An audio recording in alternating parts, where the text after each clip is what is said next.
വാഹനങ്ങളുടെ പടങ്ങൾ കണ്ടുപിടിച്ച് ഇതിനകത്തുനിന്നല്ലേ? ആ, ഏതൊക്കെ വാഹനങ്ങളാണ്? Auto, car, boat. 5 വാഹനങ്ങളാണ് നമ്മൾ ഈ ചിത്രത്തിൽ നിന്ന് കണ്ടെടുത്തത് അല്ലേ? 5 വാഹനങ്ങൾ കണ്ടെടുത്ത്. അതിൽ വള്ളം എതിലെയാണ് പോകുന്നത്?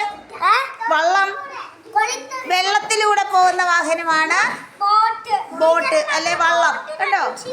ഓട്ടോയ്ക്ക് എത്ര വീലാണുള്ളത്? 3 വീലാണുള്ളത് അല്ലേ? കാറിന് 4 വീല്. ലോറി എന്തിനാണ് ഉപയോഗിക്കുന്നത്? സാധനങ്ങൾ കയറ്റിക്കൊണ്ട് പോകാനാണ്. വെള്ളത്തിൽ കൂടി പോകുന്ന ഒരു വാഹനം മാത്രമേ ഉള്ളൂ ഇതിനകത്തുള്ളൂ, അത് വള്ളമാണ്. ബാക്കിയെല്ലാം കരയിൽ കൂടി പോണം. എത്ര വാഹനങ്ങളുടെയാണ് നമ്മൾ വരച്ചത്? 5 വാഹനങ്ങളുടേത് നമ്മൾ ഇതിൽ കണ്ടെത്തി അല്ലേ? അപ്പം മിടുക്കരെല്ലാവരും വരച്ച്, എല്ലാവരും മിടുക്കരാണ്.